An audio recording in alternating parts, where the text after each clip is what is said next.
What's up, guys? Ivan Carranza here, and welcome to Bass Tone Tuesday.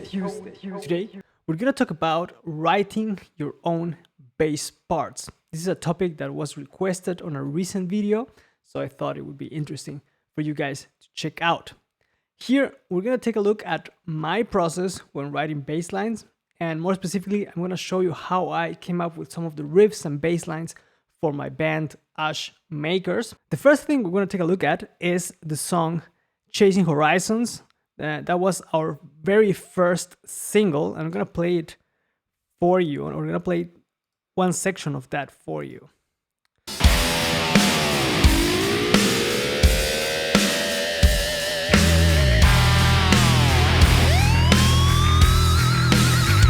this out, this part.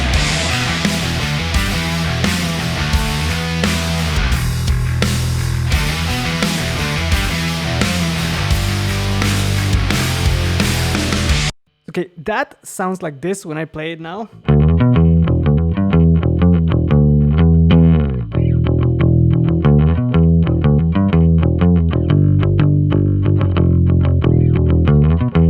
But how did I come up with that? Well, one really effective method that I do, or that I use when writing ideas, is when I'm walking down the street, going for groceries, waiting for the bus, or taking a shower, or doing something else that's not involved with me having my bass in my hand, I am constantly, singing melodies completely off pitch sometimes, but I'm just singing things to myself, or thinking about rhythms like things like that. And when I find something that I really like, I sing it to my phone. And I'm gonna show you how that song, Chasing Horizons, started as. So I hope you can listen to this.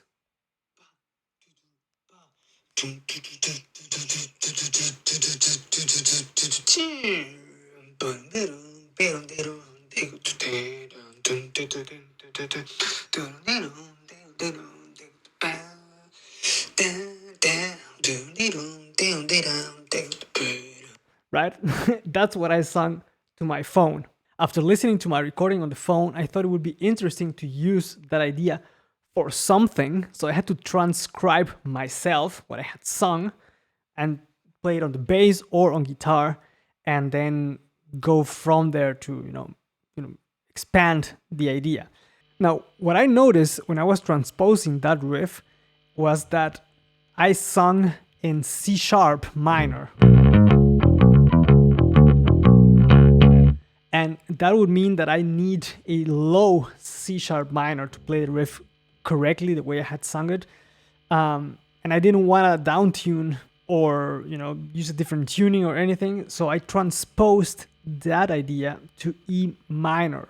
I'm playing the same intervals, but I'm just moving it up to E minor.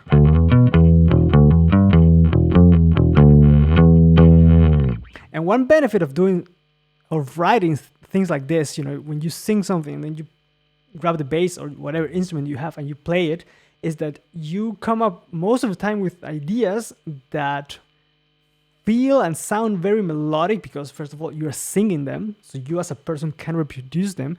And most of the time, they are things that you wouldn't have come up with if you had your bass in your hands.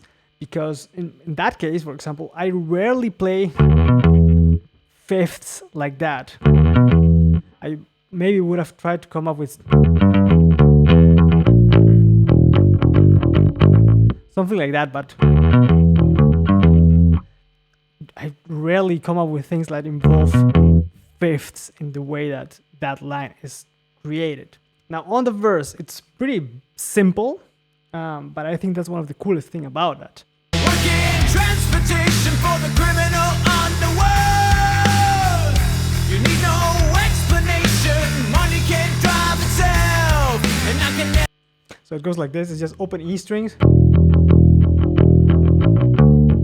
That's A, B, and D. Then back to the open E string. And that is something that's kind of rare for bass playing, yet you you bend the string like that. But I wanted to feel a bit bluesy, you know, because I could have gone like this.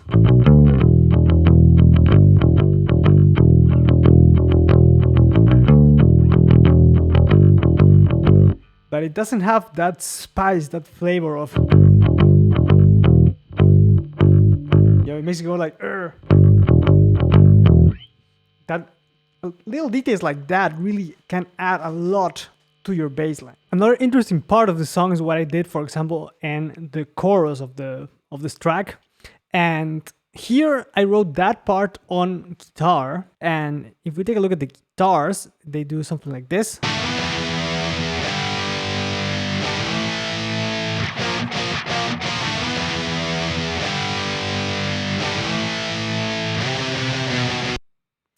Together with the bass,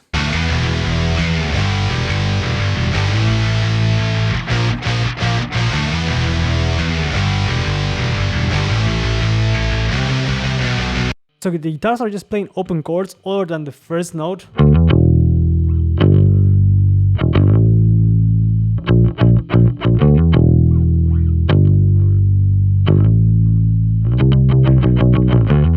They're doing like that. So I am starting the same way as the guitar, but then I have that. And this gives the bass line a different kind of feel, and it makes the bass also flow a bit different than if I was just going, right? Especially that slide, it takes you like to the next chord. And here, it's different than doing.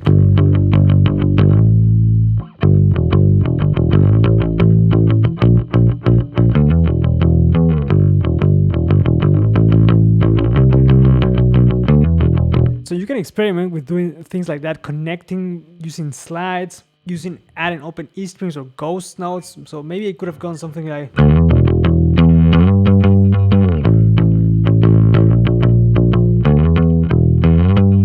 Now I'm going to take a look at another song, and we're going to take a look at Trail of Ashes. And I'm going to show you also what I did there in the verse and why I did it, or why I played it the way I played it.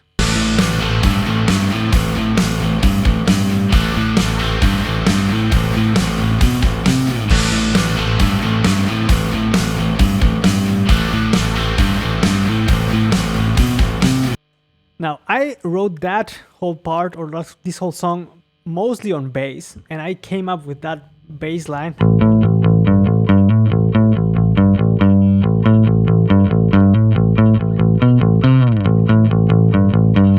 And all the other things that are happening, but I wrote all of it on bass.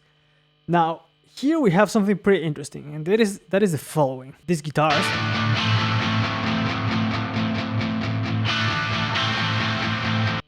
So we have two guitars palm muting the whole time. And then we have the chords going also as well, which have some delay and to give the whole thing more space. And the bass is what's mostly carrying the whole thing. And the bass line goes like this.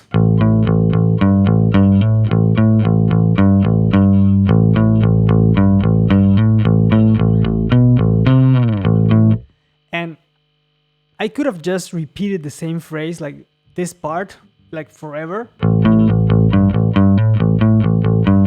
Till there. And it would work. But for me, there's not that much closure there either. So I want to have something that grabs the listener's attention and then takes you back to the beginning of the phrase, which is why I use this movement. So I'm going up to the minor third of A minor and then sliding back to create also some more motion. And then it takes you back to the beginning of the phrase. And it also helps to connect this chord or this phrase to the next chord, because we go from A minor then to D minor. And that part sounds like this. Won't stop trying until I write that God-forsaken song. Oh, how And we land on D minor. And we played the same phrase, but on the same string.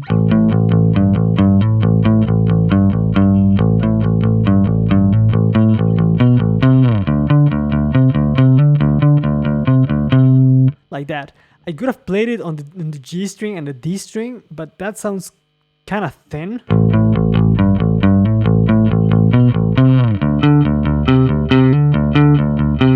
Compared to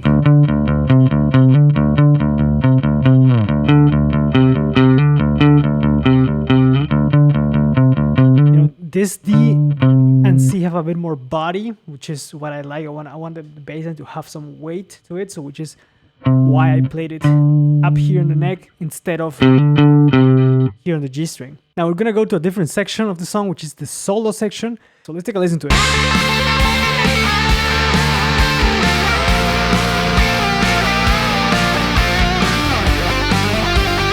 I'll turn up the solo.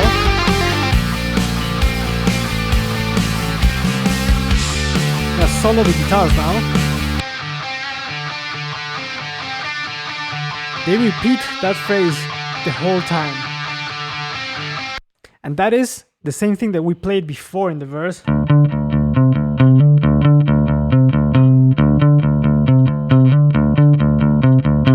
But now the guitars are doing it, and instead of me repeating the same thing, I'm playing slash chords there, while the guitars stay on D the whole time.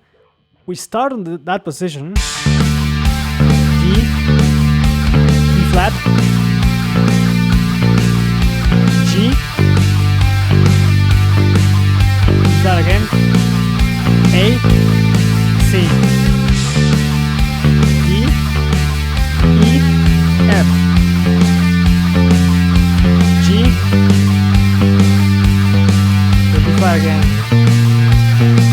The guitar is staying the same the whole time. You are the one that can change how that riff, what the guitars are doing, is gonna sound like by putting a different bass note there. So that's a really great tool to have in your toolbox for writing or to give certain sections a different vibe if you want to. Maybe you play the first verse exactly the same as a guitar or the keys, and then for the second verse you start adding some inversions or slash chords to give a different vibe to the song.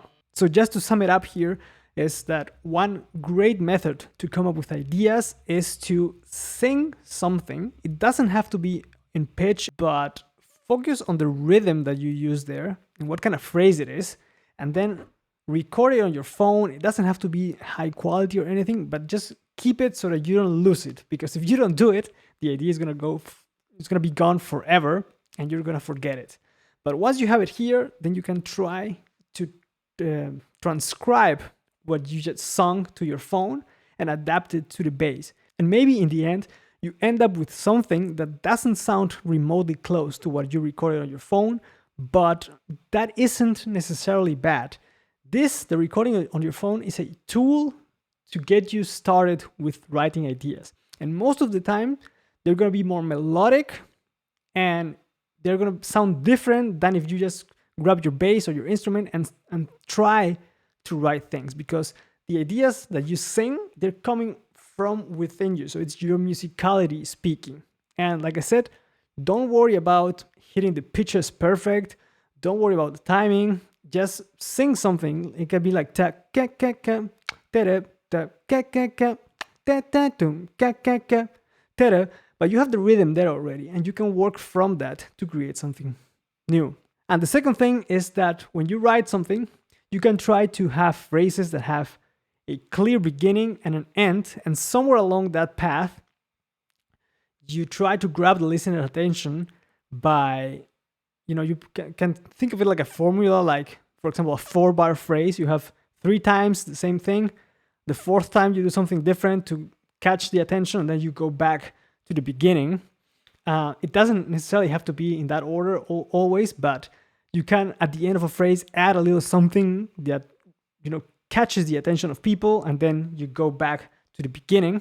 And the last thing would be that you can, for example, let the other instruments play the same thing, like repeat one chord the whole time, and you can move around changing the bass notes so that you create a different texture there instead of copying all the time what they are doing.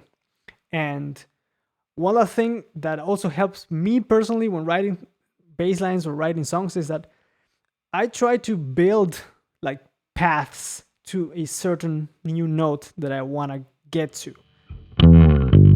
I can use a slide from going to, you know, E to G. I can use an open string. I can go down the scale. There are many ways that you can, you know, connect chords, which is an entirely different topic for itself. But what helps me a lot is to play, and I'm talking about playing like a little kid plays with something. I throw out the window all the theory that I have in my head, and I just say to myself, how can I get from here to here and make it sound good? And I experiment different things and try until I find something that I like and it sounds fluid and it connects the chords very well. So I hope you guys find this helpful. Let me know what you think in the comments, and also don't forget to subscribe and hit the notification bell to stay up to date with the content that's coming to the channel. As always, thank you guys for watching. Let me know what you think in the comments, and I'll catch you guys on the next one. Take care.